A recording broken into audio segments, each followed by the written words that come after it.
today I'm in studio. Ari insisted that I come to the studio, so I'm here this morning. Yeah, Yes. boy. So thanks to Harry boy. You reached down. Well, nobody else never met me before, so Boy, like, I I ain't tell you feeling bad. about all you. I I tell you ain't about all feeling you. bad at all. So the WhatsApp number to call us is 4579997. The number to join via WhatsApp, whether it's call, voice note, or message, 4579997. And of course, as usual, be nice, be respectful, be factual, and be as precise as possible because we want to make space for everybody to have a say. All right. Sehon, you could sing still? I try a thing Now every it's now and again. Christmas, You right? know, I do a thing at a karaoke. You know, karaoke is one of my favorite things to do. So I mean, I really love karaoke. So You know the song yeah, that Christmas playing? in Sim is really sweet from Yeah, you want to give me a little piece of it? my lecturer at Teachers College, Carlton Hall. Christmas in St. Vince. Yeah, okay. Clearly, no. You got 3 bars there. Really sweet. It's sweet. Oh. Yeah. See how you went for the cue now. For the cue. No, like I know it's karaoke doing in studio. It's funny. You don't understand what's going on. This is not singing with the stars. This is not X Factor. This is karaoke. So I wanted to take the lead this morning. What you want to talk about first? I mean, let me. I was coming down Mm-hmm. this morning and I was listening to the daughter, the mother of the missing child, on radio, and I must commend her for being quite open and honest with the situation, recognizing that there is a troubled child here who needs real help, real attention, and she has been doing her part in getting that help for that child, counseling and so forth. When I heard that her say that the child was witness of father's slaying, that put things even into a whole different context, and so there is really a troubled child. But this discussion, Christal, is a difficult one to have because, and I'm not talking about necessarily in this specific case, but generally speaking, it's a difficult conversation that we need to have because there are dimensions that sometimes people try to ignore. And when you speak about it, people get upset. In the case of this mother, you know, she's doing her best. She's giving the child the assistance she needs. She says, my child doesn't want for anything. So it's not a matter of my child having to go out and look for help and so forth. But there are issues involved of law enforcement. When children go missing and they are found in the presence of adults, something has to happen to these adults. I agree with you. You can't be harboring a 10-year-old child, an 11-year-old child, who's not your child, who's not your ward, and we don't know what's going on. It could be a situation of grooming. It could be a situation where you're a pedophile.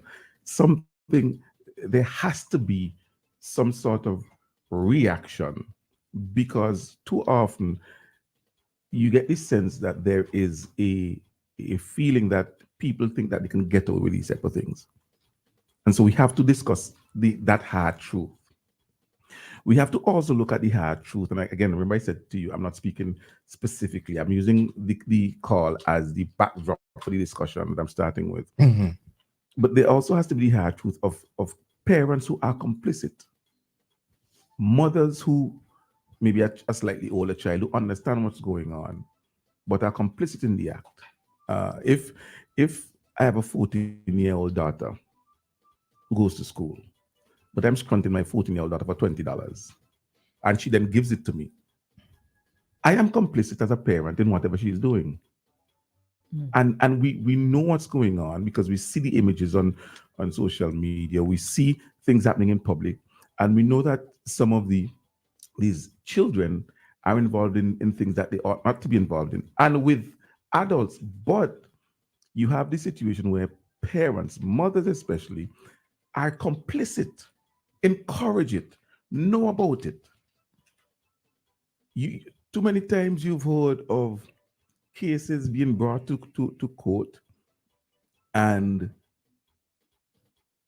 it going down the drain because the child decides not to testify or the mother, you know, and the difficult discussion involves recognizing that sometimes the law can be broken where people decide to, as we say, pass money to prevent people from giving evidence until we as a society confront these very difficult truths and decide that we have to do something about them from law enforcement in terms of making these adults responsible, making these complicit parents responsible, having them liable by law, then unfortunately, some of these things may continue. Now, in this particular case, many of those dimensions may not be possible, may not be relevant. It's just a child who's, as the mother said, troubled. She ran away. She's known for leaving home without permission and so forth, Right. and she has not shown up. But the mom herself said in the call that she knows that the child is being harbored by some adult. Now, that's her suspicion. And I suspect that too, because according to the mother, she's not on the street. She's being told, I saw the child in this place or that place. So the child is being housed. Mm-hmm. And I believe any individual, especially if it's a male who's involved in acts that are illegal, well, first of all, harboring a child alone should receive some sort of a penalty. Let's start there. And ensure that people who encouraging these who are involved in these type of things, parents who encourage these type of things, are liable by law. Well, Assistant Commissioner of Police and Officer in Charge of Sexual Offences Unit, Trevor Bailey, said on radio last week that most of these missing girl cases end in actual cases being brought against persons. So it sounds like something is being done in regards to punishing the adults in the situation. Naturally, we can't usually disclose the names because you don't want the public to know and scrutinize the victim. And that's fine, I agree. Yeah, but I do think that the persons facing the charges, I do think most times they allow the names to be published. And they do. should. They In, do. Yeah. in developed countries, you have a sexual offenders registry, Mhm. so that you know who they are. And these individuals are not allowed to live in certain areas close to schools and so forth. They're not allowed to have certain jobs because their names are there as sexual offenders. So, I mean, hopefully we get there, and sooner rather than later. But in the interim, I think I remember a few years ago, Christal, I don't know if you remember this, but it was widely covered. There was a case where two young men took a young lady on the house. I think she was 12 years old or something like that, had sexual intercourse with her, and it went to courts. And then next thing you know is nobody showed up, and mom wrote a letter saying, we forgive the guys and so on, and they got off. And my thing is, this is where the law should step Vaguely. in, because Wait, what was the Vaguely. age difference? the I feel young like lady- they were the young lady all- they were older guys. Mhm. But they were all teenagers, weren't they?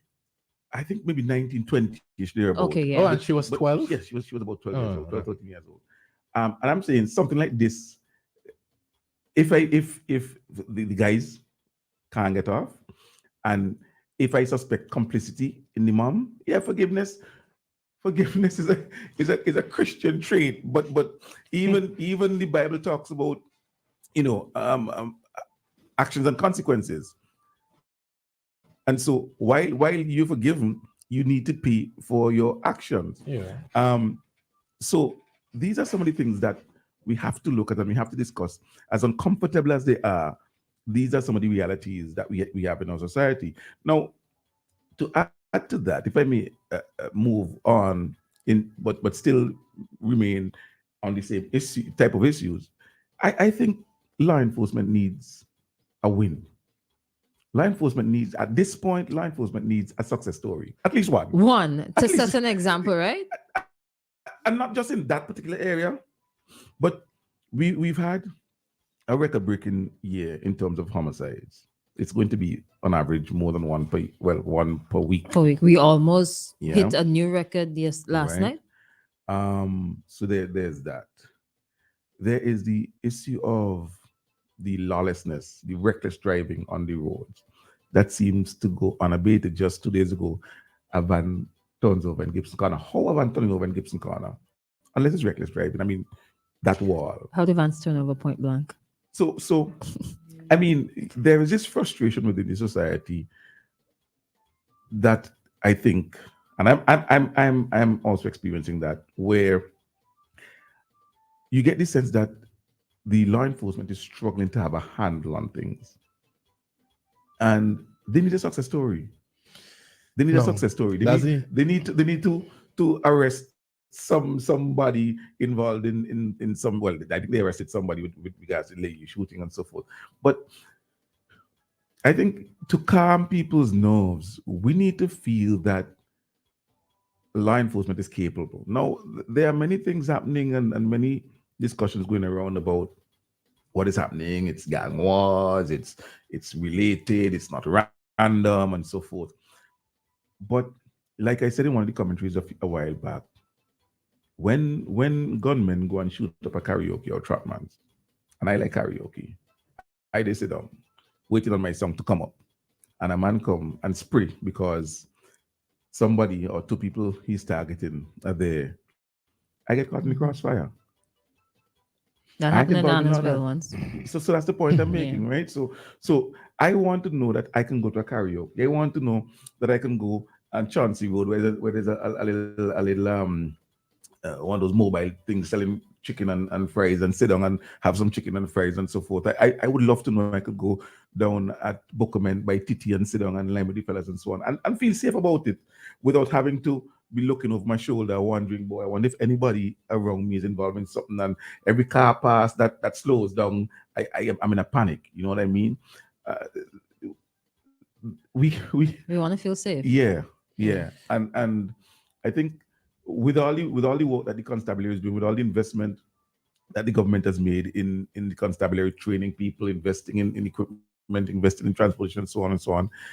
I think now it's time for us to see some results, and have a success story that people can point to and say, yeah, boy, things are happening, the investment's paying off, we are seeing results. Success story. I mean, realistically, you would want to have as many cases as possible solved, Absolutely. right? And it shouldn't be the objective is, while we understand the repercussions of solving these crimes, or the effects of solving these crimes, it shouldn't be that, okay, we just want to like prove a point or make people feel safe or reinforce certain values. It should be that we are cracking down on these crimes, and criminals are no longer having the sort of power that they seem to have these days. Something that she said, I don't know if it flew over people's heads, but she said that sometimes she sees the child around boys that are on the street that are begging, She said other children. other children that are on Mhm. the streets begging. The only children that I see in Kingstown begging are boys. Um, They're both sexes. I've never seen girls on the street begging. I've seen. Really? I've seen. Only very recently a female, but she wasn't begging; she was selling. Trust me, they're there. And They're I both don't- sexes. I I one don't time, encounter one time them. I'm walking up, and the young lady just walked right up to me, and I cautioned her about that. I said, you don't do that. You know, you don't just walk up to somebody and so I questioned her what's on the aim, why she lives, and so on. And I said, look, go home, think, and so on. And she left, but So maybe the females would approach the men. I've never been approached by a young female. Just by the young males. And that's another troubling thing that we've witnessed from time to time, the number of males, young, like boys on the street begging. And I don't want to believe that they're living alone, or like, is there a parent that's sending them to beg or whatever the case is? But if that is the case, and the child is associating themselves around these children, then I could understand why the adult in the situation will not do the right thing and call or send the child back home. again, that's the complicity that we're talking about. Your son, who's 12, 11, 13, and should be in school. And something I found out, that some of them do go to school. They go to school during the day, and then they go home and they change, and they come down on the road and Look a run. certain how. Yeah. Yeah. So instead of doing your homework at home, you're down in town, working on behalf of your parent, essentially. And that's the level of complicity I talk about. Mhm. And I remember last week, I already talked about some of the systems that need to be put in place. We're not a rich country, but maybe in the same way that we have a home for girls, we need to look at, there is the Liberty Lodge that Yes. does some training as well. And there are success stories from the Liberty Lodge. But, some of these things are things that we need to address. And unfortunately, sometimes we shy from the very difficult conversations that need to be had in addressing some of these issues. No. Go ahead. Sorry, I was gonna just read out some responses. Somebody says on the live, by the way, we're live on Facebook and YouTube at the WEFM 99 SVG. Yes, I agree with Ayo, but we have to start from the head to put everything in order. You notice what's going on and check Vinci unchecked Vinci bad. Somebody else says on the WhatsApp, by the way, the WhatsApp number is 4579997. Somebody says, I think that child has a behavioral problem. I think they should take it to see a doctor. That was from before, sorry. It's a child. I don't think they should wait until 24 hours to share the report. Society has changed, Christal, Aries. Society has changed, and maybe my wisdom, as is indicated by the color of my bed, it helps me to give a bit more context than you and Christal maybe familiar with. But look, you understand also that because of the way society has changed, there's skepticism. Because individuals know that in too many instances they are missing. Right, as is revealed afterwards, because they show up, a lot of the children are again involved in things that they shouldn't be involved in, and they're at somebody's house, and they show up. And so because that has happened too often, there is this unhealthy, well, I think it's unhealthy skepticism, where now people do not rush in a panic, quote unquote, when these things happen. They go, oh, missing what? And it's like the boy who cried wolf. If posters are going up saying you're missing, when in fact you're not really missing, then when there's a genuine case of a missing child, a missing person, people then become indifferent about it, because we've had all of these cases for the year of girl missing, and then 2 days later, girl found. Okay, so we have a call coming in here. Caller, good morning. Good morning, WEFM. Good morning, Good morning, welcome. Josh. Yes, I'll make this very brief. Contrary to what your guests thinks, I should say, I do not have money. I'm not a wealthy man, but I'm quite prepared to pay for maybe a 5-minute segment on your show one morning to address this very same issue.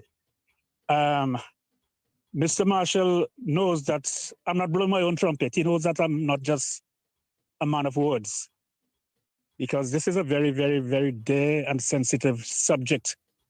I first met him when he was in some place called Baku or Abu something. And I was very concerned about what's happening in St. Vincent. Back then, I only listened to one radio station. And he said, man, why you listen to that radio station? Listen to XYZ. Then I saw another side, although I visit St. Vincent quite often. So thanks to your guests, I was able to expose myself to a lot of the things that happen in St. Vincent. And these are real issues. And I must share this one thing. I listened to that mom speaking this morning. And when I used to rent a car in St. Vincent, I remember once I picked up a 12-year-old. And I asked, why are you walking here? Why are you not going home? She said, afraid to go home. I said, why? She said she did her, this exam you write in St. Vincent, Common entrance. not GCs, CX something. At 12, it CPEA. might be CPE, common entrance, yeah. Yes. She said, my mommy tell me, if I go out and I fail, don't come home or she gonna bust me tail. Another girl told me sometime later, her dad said, if you go on your pass, I'm gonna bust your tail because you're gonna go to school. You ain't going, you're gonna go to school to take man. And if you fail, I'm gonna bust your tail. So these kids are afraid to go home. But anyway, I would rather do my rant on my paid segment. For those who think that I'm wealthy, Mr. Marshall, I do not have a job. I hear all you, right. Josh. I hear you, Josh. So I would negotiate with you guys because this is I'm very passionate about this. Okay. Have a great day. All right, right, same to you. Thanks. Unfortunately, we have to break here, but I have some questions for you when we come back, Sehon. So we'll be back shortly. Sparrows run the rum of pure sophistication. Sparrows rum, aged to perfection. Skillfully crafted and forged with time in oak barrels. A rum so divine. Discover authentic Caribbean rum. Sparrows, premium rum. Sparrows, full-bodied rum. Sparrows, pure sophistication. Discover authentic Vincentian rum. Sparrows, premium rum. Distilled and blended by St. Vincent Distillers Limited. Please drink responsibly. Agents, Careers, Distributions Limited. Do you want to feel clean or refreshed after using the bathroom? Whether at home, work, or play?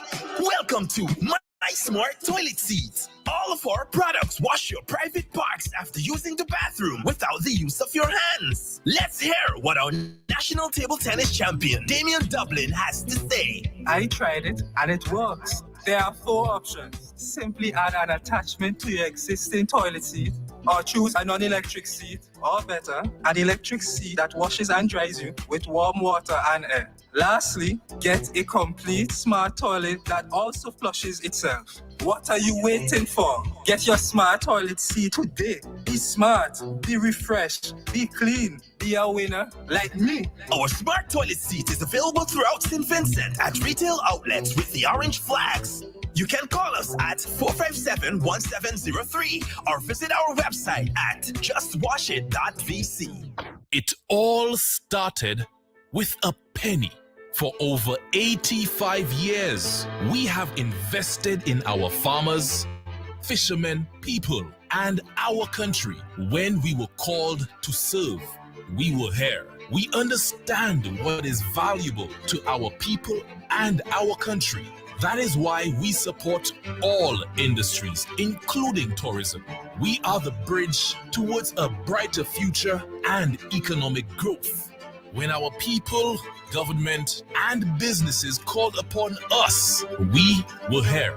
85 years later, First National Bank St. Lucia Limited is here for you. Get your magic on and win with Coca-Cola and make your moments even better. One lucky winner will win a 65-inch Samsung Smart TV just in time for the holidays. There are also interim prizes to be won, including Samsung Galaxy mobile phones and cool Coca-Cola hampers. To enter, collect 6 591 ml Coca-Cola or Sprite labels, place them into an envelope with your name and contact information, and drop it into the boxes provided. All labels must state bottled by Grenada Bottling Company to be eligible for entry. Promotion ends December 15th, 2023, so enter now and get your magic on with Coca-Cola Real Magic. Shop at Lanes where you come first. For value and quality you can trust. Lanes. For home hardware, fashion and more. The best prices at every store. A warm Vincent welcome is waiting for you. At Lane's your family store for value. I don't want a lot for Christmas. On second thought, I want a lot of things. Too many to mention here, but I do want to take this time to say that I hope that you create your own happiness and that you become a healthy and whole individual during this season and beyond. I wish that for your family as well. My name is Christal, and celebrating or not, have a wonderful season. Stay grateful and take care. WEFM, the clean, fresh sound. Activated Mornings on WEFM 99.9 is on now.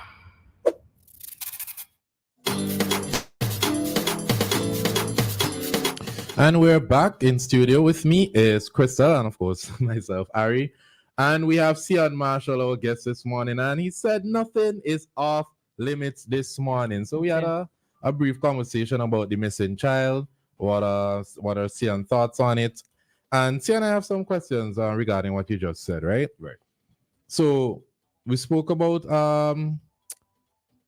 the police involvement in it. Now, I don't know if it went over the heads of the listeners, but the mother, oh Lord, Siri, the mother said that she went to the police station and she had to be the one following up, and to the point where an officer said to her, "Miss, you want me get up and go and run down look for this child hour?"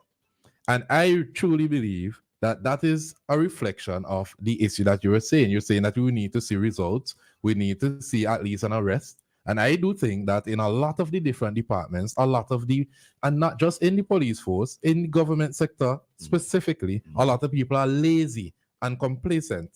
Now, people know where these students are hanging out, where these minors are hanging out. And Christal suggested it off air. Why not put traffic cops in the areas, even at the bus stops, to police these children? That is not happening. We heard Trevor Bailey say that they increased police presence in Layu. They're doing a number of things in Layu. But they see people shooting people in Layu in the middle of the day. Why they feel that safe doing this in the middle of the day if there's an increased police presence in Layu? And I'm pretty sure there's still a black squad base in Layu. So is it that the police are too relaxed where persons now feel safe committing these crimes, where persons feel safe driving recklessly because traffic police not on the road, they're on the road end of the month, they're on the road after 4. You could tell when they're on the road, so you know what you're doing, when to do it, and how to do it? When we speak about the police, or any profession for that matter, but we're speaking specifically of the police, I think first thing we need to accept is that every member of the Royal St. Vincent and Grenadines Police Force comes from this same society. So that if we think, for example, that there is a general decay in society in terms of values and so forth, then that general decay would be in every sphere, because the people in the police or the people in nursing and the people in teaching and from a different country or planet, they're from the same quote unquote decaying society. Now, I do not accept that we have a decaying society. I would say that we have a society that has challenges because times are changing. And so values are changing. People are adopting new values. And so those new value systems are seeping into different institutions that require a more streamlined type of value system. Okay. Now, there is skepticism where policing is concerned. Some people are unwilling to speak with the police, and so in that case, you may have a situation where information is available where people are talking, and that unwillingness may stem from a number of reasons. The same police corporal or sergeant at the station is related to X or Y in the community, so it may make no sense. And you have these things that happen, maybe not very often, but the thing is, if it happens once or twice, it's once or twice too many, and it creates that skepticism going forward. So if you know that Christal's boyfriend working in Leo, but Christal is a tyrant, and she harassed me and so forth, and I go and I complain, but not to Christal. Well, Ari, the next time when Christal come to you, you ain't going, because you don't know that Christal boyfriend who's the station sergeant or the corporal ain't going to do nothing, and that kind of thing, right?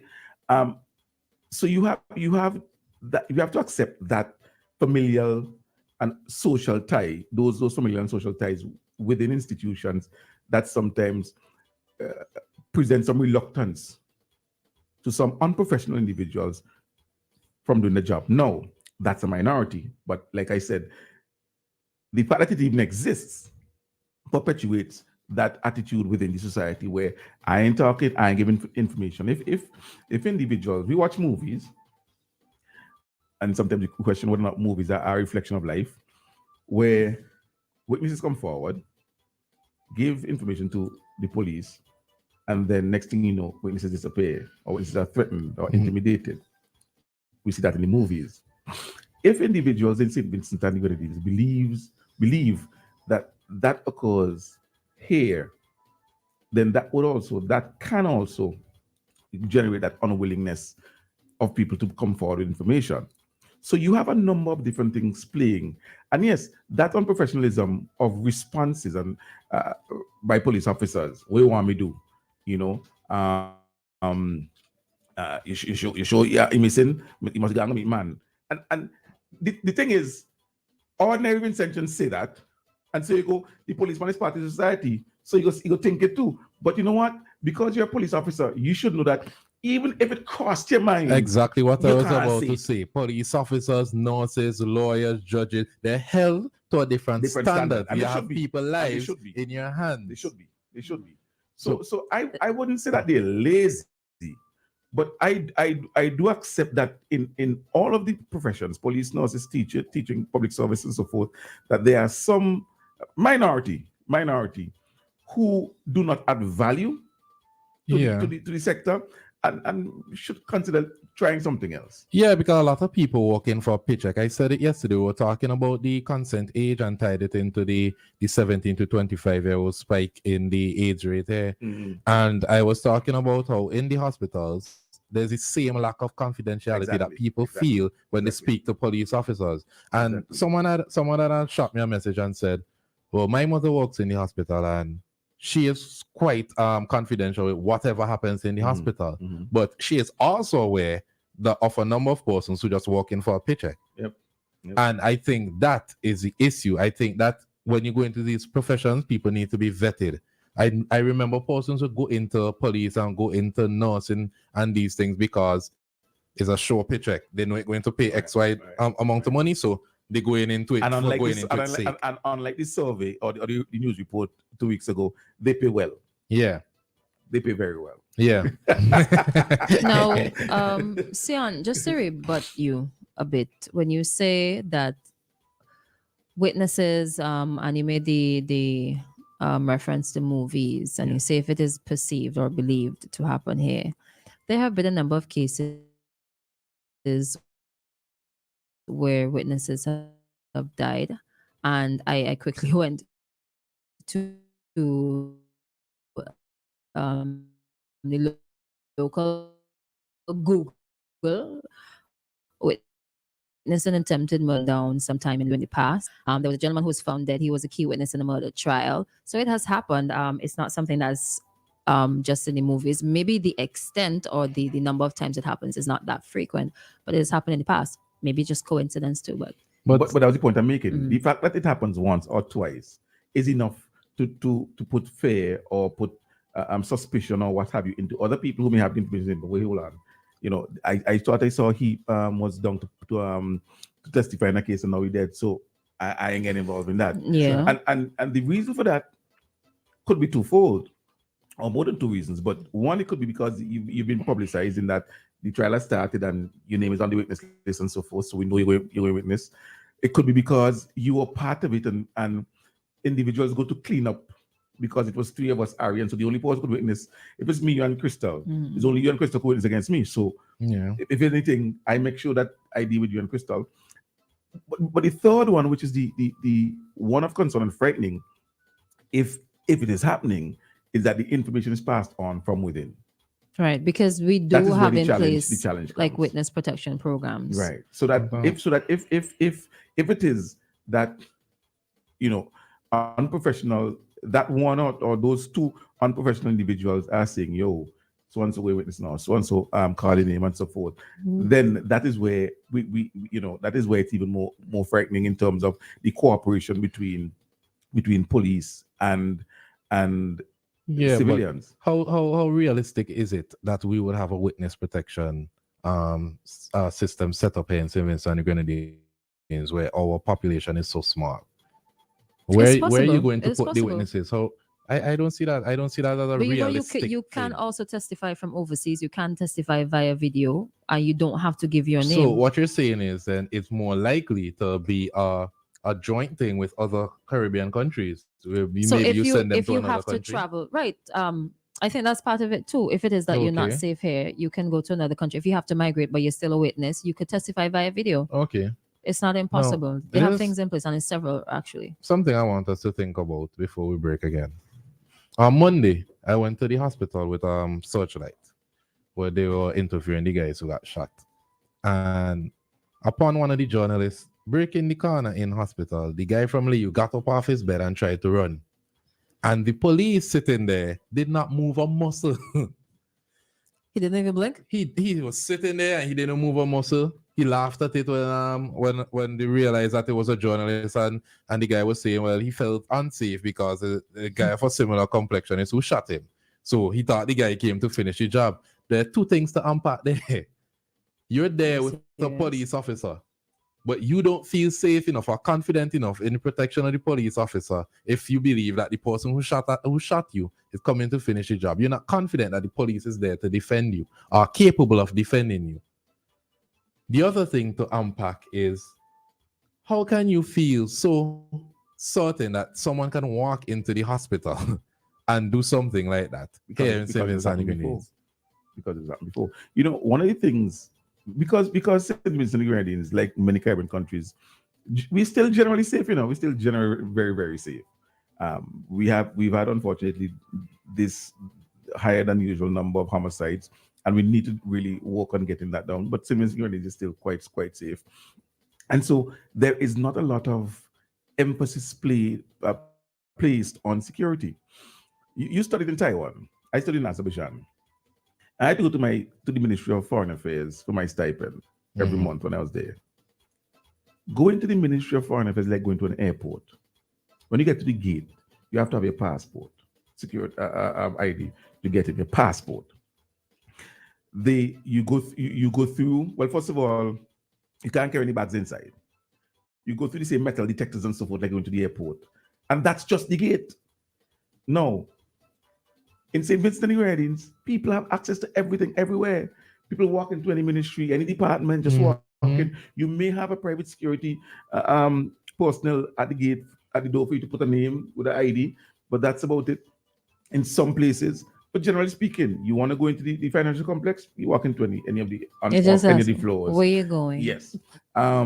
There's no identification. There's no searching. There's nothing at all, because we are relatively safe. And the hospital is the same thing. When it's visiting hours, you walk inside. You familiar with the Taiwan healthcare system, the card? No. Well, there's a oh gosh, I can't remember the name in English, but it's a healthcare card. That's all the information on it. In Mandarin. It's He can't see the name in English. No, I said so much in Chinese, but now I can't remember. Oh, and I leave it home. But I'll get back to it. I'll get back to it. When? I'll get back to it tomorrow. Anyways, the but point. when you swipe your card, all the information pops up. The doctor know when is your last doctor visit. The doctor know who was the last doctor you visited. What's your weight? What's your height? All these things. Your card is updated. To get into the hospital, you need to swipe your card. So just to get into the hospital, persons know who logged in, who was there, what time did they leave, all of that. And Taiwan is a very safe country. Right. I believe you do have to pass your ID at the gate for visiting hours. I think so. Last month I think there was. I have been to the hospital for months and I have not shown one piece of identification. And so that's what I'm talking about. The issue of security. We don't. It's not a big deal for us, generally speaking, and it's only when things happen, when crimes occur, that we react. Yeah, I've walked in many times. Good morning. Good afternoon. Good night. You have one of those faces, you know. It's like, she's harmless. You know what I mean? I have an innocent face. I think when it comes to preventative measures, we exercise preventative measures where it doesn't matter. Case in point, tints on vehicles. No, but I don't think that's the case where it doesn't matter. Really? in the past shootings, we're at 52 now. How many of those shootings were persons on foot versus persons in vehicles? But that's just one type of crime. Okay.